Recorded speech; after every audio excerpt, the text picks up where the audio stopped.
Hello everyone, welcome to my YouTube channel.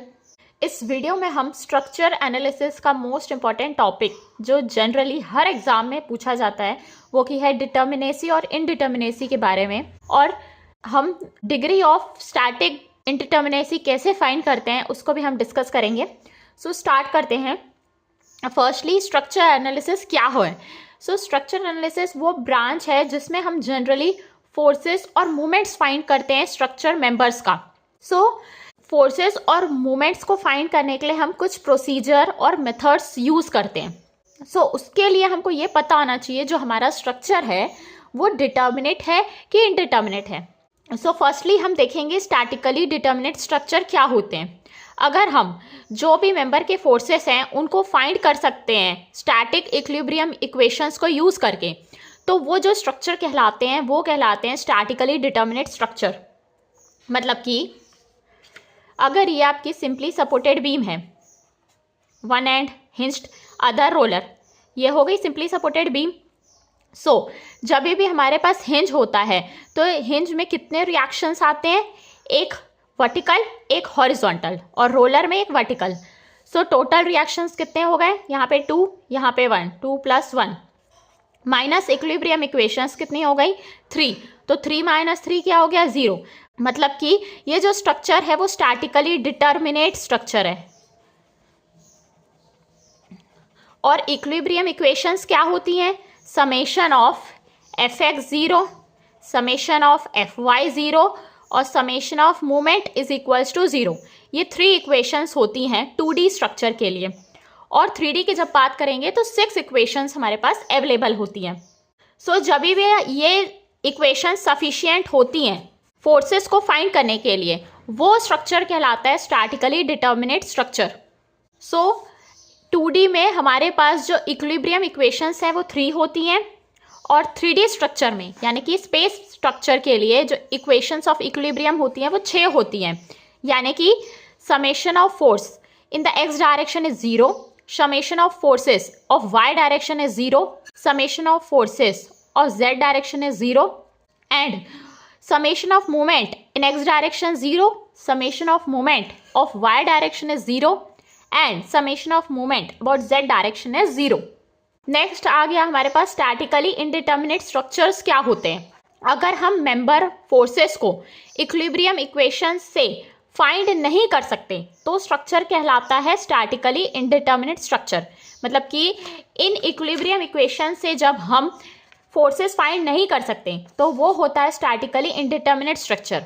मतलब कि इसमें जो अननोन रिएक्शंस हैं वो ज़्यादा होते हैं as compare to equilibrium equations. So इसमें हमको एडिशनल इक्वेशंस की ज़रूरत पड़ती है ताकि हम फोर्सेस को फाइंड कर सकें, और वो जो एडिशनल इक्वेशंस होती है वो कहलाती है कंपैटिबिलिटी इक्वेशंस। नाउ जो इनडिटर्मिनेसी होती है वो 2 टाइप्स की होती है। फर्स्ट है एक्सटर्नल इनडिटर्मिनेसी, सेकेंड होती है इंटरनल इनडिटर्मिनेसी। सो जो टोटल इनडिटर्मिनेसी होती है स्टैटिक इनडिटर्मिनेसी वो समेशन होता है एक्सटर्नल इनडिटर्मिनेसी का और इंटरनल इनडिटर्मिनेसी का। नाउ अब ये दोनों क्या होती हैं। सो एक्सटर्नल जो इनडिटर्मिनेसी होती है इसको हम DSE से लिखते हैं। ये एक्स्ट्रा जो सपोर्ट रिएक्शंस होते हैं हमारे पास वो होती हैं, जैसे कि ये आपकी फिक्स्ड बीम है तो इसकी अगर हमको एक्सटर्नल इनडिटर्मिनेसी देखनी होगी तो हम कैसे देखेंगे। फिक्स्ड बीम के लिए 3 रिएक्शंस जनरेट होते हैं, एक वर्टिकल एक हॉरिजॉन्टल और एक मूवमेंट। वैसे ही इस साइड में हो जाएगा तो ये हो जाएगा 3 + 3। नाउ अब हमारे पास इक्विलिब्रियम इक्वेशंस कितनी होती हैं 3, तो ये हो जाएगी 6 - 3 = 3, तो ये एक्सटर्नल इनडिटर्मिनेसी कहलाती है। नाउ जो बीम होती है उसमें सिर्फ और सिर्फ एक्सटर्नल इनडिटर्मिनेसी ही एग्जिस्ट करती है।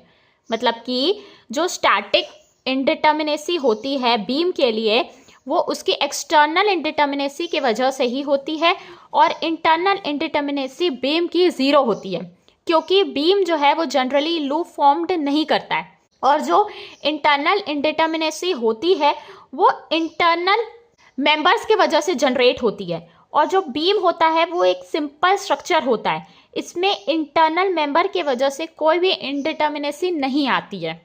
सो जो भी स्टैटिक डिटर्मिनेसी बीम की होती है वो एक्सटर्नल ही होती है। नाउ इसका फॉर्मूला क्या कहलाएगा, ये टोटल रिएक्शंस कितने हैं हमारे पास माइनस इक्विलिब्रियम इक्वेशन जो कि 3 होती हैं प्लेन स्ट्रक्चर के केस में। और अगर स्पेस स्ट्रक्चर की बात करेंगे तो रिएक्शन -6 अगर स्पेस स्ट्रक्चर है, स्ट्रक्चर हमारा स्पेस में है 3D स्पेस में। ये हो गया एक्सटर्नल इंडिटर्मिनेसी। यहाँ पे हमने वही लिखा है external indeterminacy extra support reaction की वजह से होती है जो कि किसके इक्वल होती है, total number of support reactions in the structure, मतलब कि कितने यहाँ पे हमारे पास सपोर्ट रिएक्शंस है, minus number of equations of static equilibrium available. तो स्टैटिक इक्विलिब्रियम इक्वेशंस 2D के केस में 3 होती है और 3D के केस में 6 होती हैं। सो ये हो गया आपका फॉर्मूला।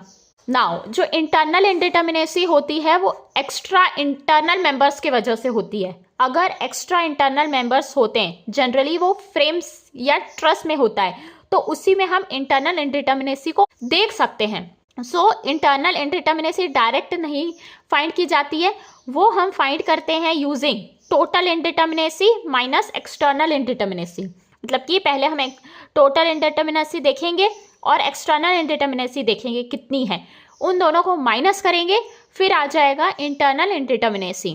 ना अब ये हम इंडिटर्मिनेसी क्यों देखते हैं, ताकि हम स्ट्रक्चर की स्टेबिलिटी को देख पाए।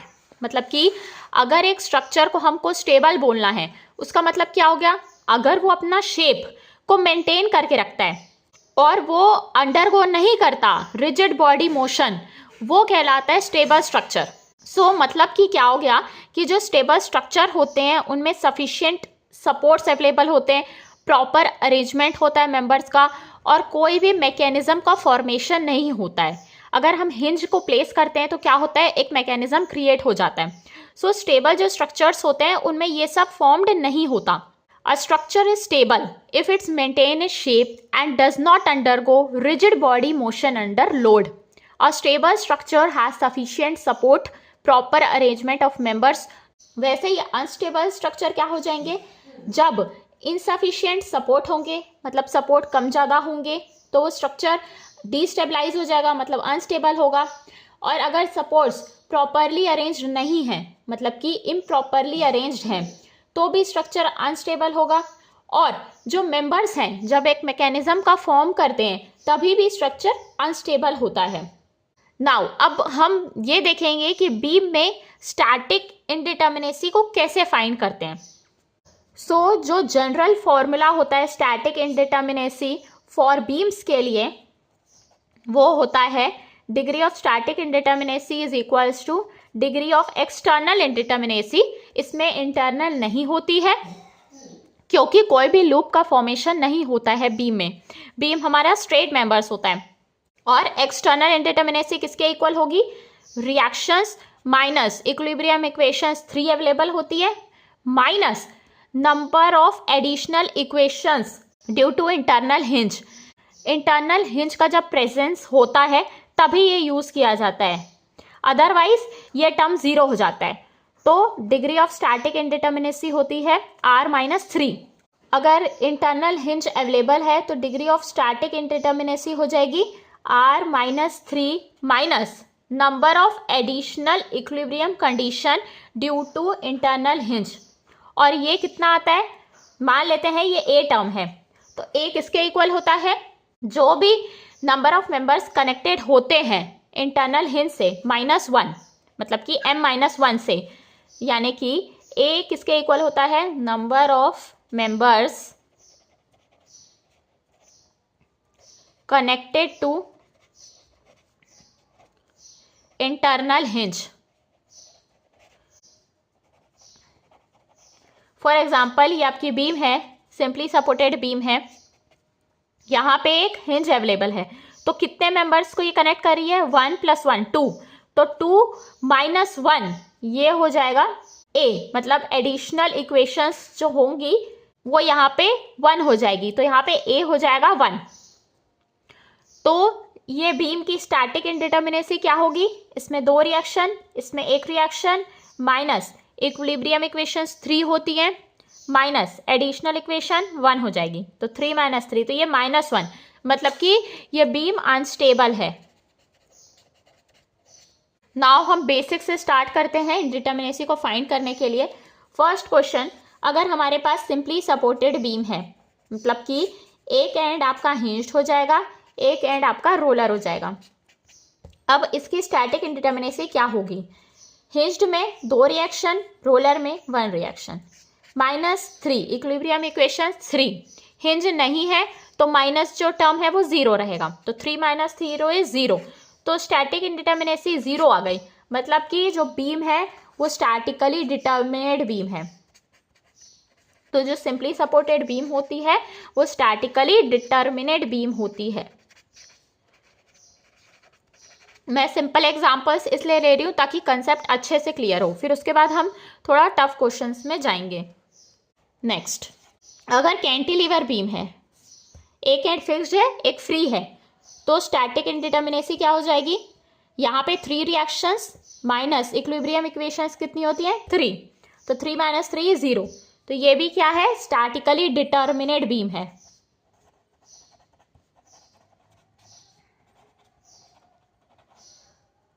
नेक्स्ट, अगर प्रॉप्ड कैंटिलीवर की बात करेंगे, मतलब कि एक एंड फिक्स्ड है और एक हैंड रोलर है, यह होता है propped cantilever.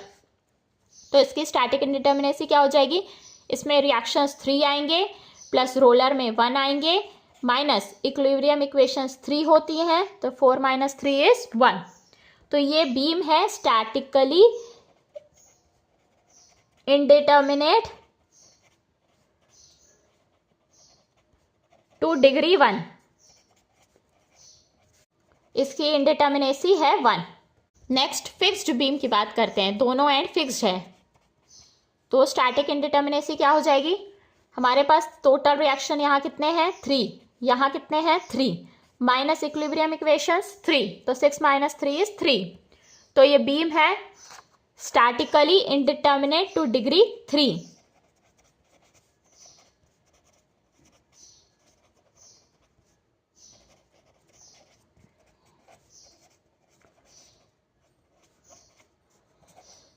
Next, continuous beam एक देख लेते हैं हम। कंटिन्यूअस बीम में क्या होता है? एक एंड हिंज्ड होता है, एक एंड रोलर हो सकता है और नेक्स्ट एंड भी रोलर हो सकता है। तो इसकी स्टैटिक इंडिटर्मिनेसी क्या होगी? नंबर ऑफ रिएक्शंस यहाँ कितने हैं? 2, यहाँ कितने हैं? 1, यहाँ कितने हैं? 1, माइनस इक्विलिब्रियम इक्वेशंस 3, 4 - 3 इज 1। तो ये जो बीम है वो स्टैटिकली इंडिटर्मिनेट है टू डिग्री 1।